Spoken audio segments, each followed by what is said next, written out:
News insight کے ساتھ میں ہوں عامر ضیاء۔ پاکستان میں سیاسی اور عدالتی دونوں ہی محاذوں پر معاملات بہت تیزی کے ساتھ آگے بڑھ رہے ہیں، لیکن یہ سوال اپنی جگہ بدستور موجود ہے کہ متنازع حالات میں ہوتی یہ پیش رفت معاملات کو سلجھائے گی یا انہیں مزید پیچیدہ بنائے گی۔ ویسے حکومت نے آئینی ترمیمی پیکج پر ہر حال میں جو اس کو منظور کروانے کے لیے کئی محاذ جو ہیں یکدم کھول رکھے ہیں۔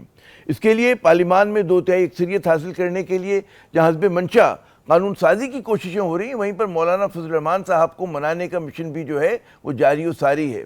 اس کے ساتھ ساتھ تحریک انصاف کی صفوں میں دراڑیں ڈال کر اس کے بعض اراکین کا جو ووٹ ہے وہ آئینی پیکج کے حق میں ڈلوانے کے لیے بھی کوئی اچھی یا بری راہ نکالنے کی کوششیں جو ہیں وہ زوروں پر ہیں، خصوصاً ایسے اراکین نشانے پر ہیں جنہیں آزاد کہا جا رہا ہے۔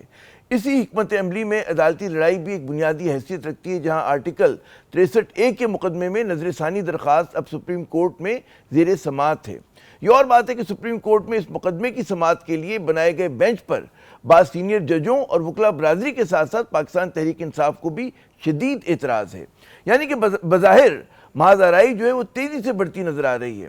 دلچسپ بات یہ ہے کہ پاکستان پیپلز پارٹی فی الوقت آئینی پیکج کو منظور کروانے کے لیے نون لیگ سے زیادہ چستی اور پھرتی کا مظاہرہ کر رہی ہے۔ آئینی پیکج منظور کروانے کے لیے بلاول بھٹو زرداری صاحب جو ہیں سر توڑ کوششیں کرتے ہیں۔ ان کا یہ بیان جو ہے بڑا معنی خیز ہے کہ اراکین پارلیمنٹ کو اپنے ضمیر کے مطابق ووٹ ڈالنے کی اجازت ہونی چاہیے۔ دوسری جانب حکومتی ایجنڈے کو ناکام بنانے کے لیے پاکستان تحریک انصاف نے احتجاجی تحریک کا اعلان جو ہے کر رکھا ہے۔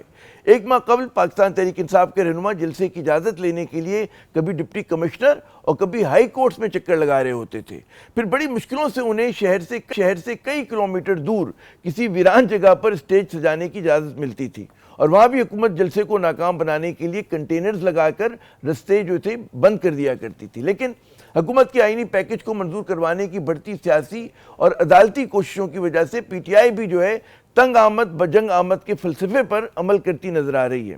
عمران خان صاحب نے 4 اکتوبر کو اسلام آباد میں ڈی چوک میں احتجاج کا اعلان کر دیا ہے، اور ابھی تک کی خبریں یہی ہیں کہ کارکنوں کو ہر صورت میں اس احتجاج میں شامل ہونے کا کہا جا رہا ہے۔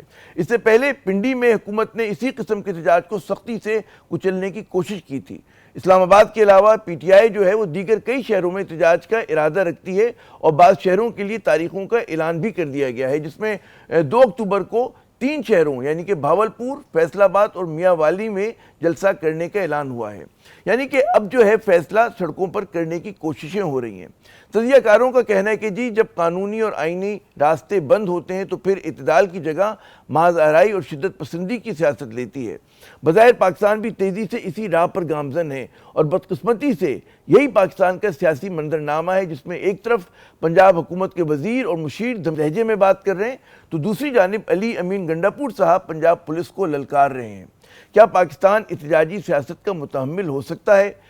پی ٹی آئی نے آخر کشتیاں جلا کر احتجاج کا فیصلہ کیوں کیا؟ اسٹیبلشمنٹ سے اس کی بات چیت کی کوششوں کا کیا ہوا؟ اس احتجاجی تحریک کے مقاصد کیا ہیں؟